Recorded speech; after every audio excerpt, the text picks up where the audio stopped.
Because sometimes you wind up standing underneath a really big enemy, and you can't. Oh, here comes the fun part of the level. We're gonna spend the rest of the part here, by the way. We're gonna spend the rest of the part, just a little advance warning. That gate... No, not on the loading screen, I mean in the level it loads. The gate didn't close all the way! What was the point? What was the point? Normally, I'm good at this. Faster because he felt like it. The bitch. Normally, I'm good at this, but watch what happens. Well, actually, the first death I suffer is because I intentionally do something at the end to show off kill me the first time. I'm sorry, but that jumping to pillar animation is just lazy. It's not even an animation. You know something? There was an animation for that in the trailers for this game. Got the medal. Ouch. Damn. But the dog is angry. Even the dog Sonic 06.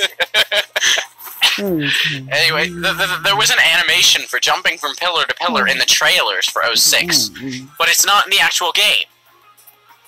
Why not? Watch this. Well, watch this. It's coming up. Yeah. That is a scripted event.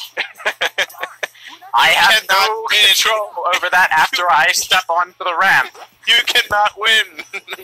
It is a scripted event. Whack. Ow! I love the breakdance animation. What the hell just happened? Gah!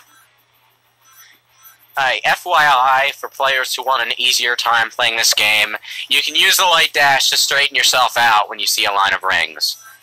But most of the time, it'll just lead you into a wall. Sometimes. All the time!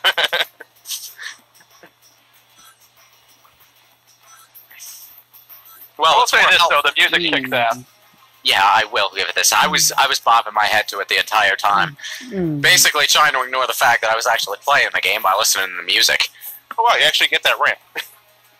What was that jump on the ramp so slow? Whack.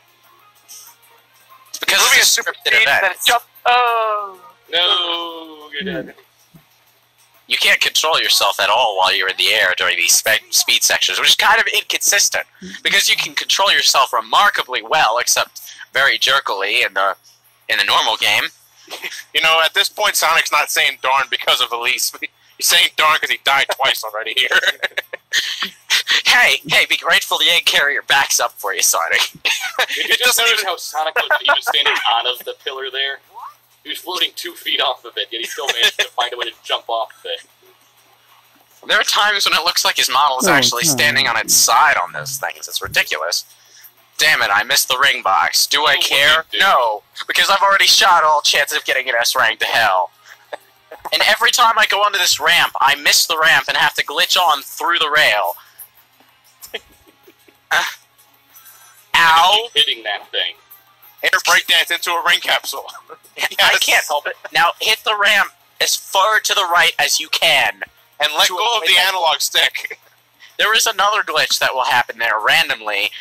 That he was standing on his side. Yes, of course. There's another glitch that can happen there randomly where you just ignore the jumping pillars completely, fly off onto some random point in the beach, and finish the level without ever like gas, because I would have enjoyed this if it worked. Unfortunately, even the smallest pieces of debris can screw you up in this. Therefore, I dub this the Havoc Zone. Ow. Whack. Hey, Ow. I think that tornado's carrying a car. Among other things. No. I think that was the kitchen sink that just flew past. I'm waiting for that cow that's on fire. Ow! I just before you got to rings. After all that I've gone through in my life, I got killed by a taxi door. That's awesome. You can't land on top of the things either. They're flat surfaces. You should be able to run on those if you land on them. Because you can land on any other flat surface you land on. But the entire object acts as a trip hazard. Off you go. Yep. I mean, I love the idea of a car smashing into so many pieces and all of those pieces can hurt you, but, like, it makes the level really tense and really hard to pull off. I actually managed to get through this without getting hit once. Just once. I don't know how I did it. Sheer dumb luck. Yeah. Like, Why did that hurt me? I do like Ow. how the physics engine could have been implemented here, especially considering all the shrapnel, but it's just too much going on at once that makes this zone a bitch. You know, this really should have been later in the game, this kind of speed section, because it's way too hard for its place in the game. It's like the last one is Kingdom Valley, and that's easy as hell. Ow. I'm sorry I didn't see you there, Rock. I was too busy paying attention to all the other crap that's flying around. You know what's also a bitch about this section? When the camera shifts to give you the the view of the tornado behind you, your control doesn't freeze or anything, so you can actually fly off the screen while the camera is turning. And I'm willing to bet that almost everyone who's played this game has done that at least 2 times. I know I have. Let's make sure you get some rings. As long as you get rings, it doesn't matter how many times you get. You see, I was saved there by the wall. Yeah. But that doesn't always happen. Whoa! I hate when the camera lurches back like that. It's like, what the hell? As far as I know, there's no way to get through those boxes without getting hurt. I think if there was a way to smash them and slide into them without getting hurt, I wouldn't mind it. But there's so many boxes in this section that it's impossible not to get hit. I've never. And after all that, only the results screen has slowdown. That was badass. No, this is literally slowdown. Even the points in the S rank or rank. I lost at that particular bomb so many times that I did take my. Here we go again. All right, I will give this game credit. This is actually my favorite of the mock speed zones. Really? Until you get to these parts. You will get hit there. It's physically impossible to not get hit there.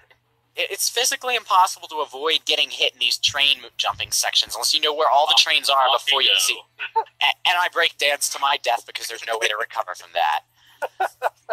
Again, I know I commented on it earlier, but I still cannot get over just how lazy the jumping from pillar to pillar animation is. It's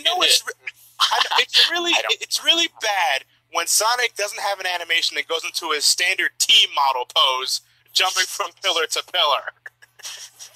Yeah, and they had an animation in the trailers. I know, but still, it's so eye-glaringly bad to look at.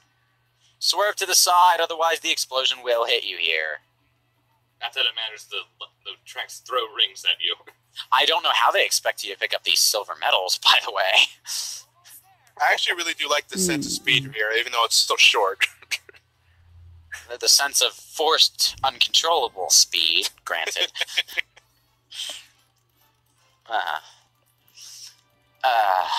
Wasn't Elise in that train? Yay, she's dead. The mock speed section in this one's actually the easiest, in my opinion. Because it's just straight running. There isn't much in the way of stuff that really is unavoidable. Look, jumping parts. I can get through this easily. It's effortless for me. Look at this. I can actually have fun in this mock speed section. Now watch this. This makes no sense. The last jump after this one here. Standing underwater, running. That makes Nothing here makes sense. I don't know where Sonic's supposed to be. There is one bit that screwed me up the first few times I played it, but memorization fixes that. It's this water running section here. You don't know where exactly you're supposed to get off. Why are there badniks spawning in the middle, by the way? They do nothing. They just fall. Anyway, yeah, you can accidentally, miss that path and fall into the abyss. It's kind of annoying. Going back to what Clement was saying, I think I do see Moses parting the sea. Yeah. So, he walks on water, he parts the ocean. Sonic 06 was clearly inspired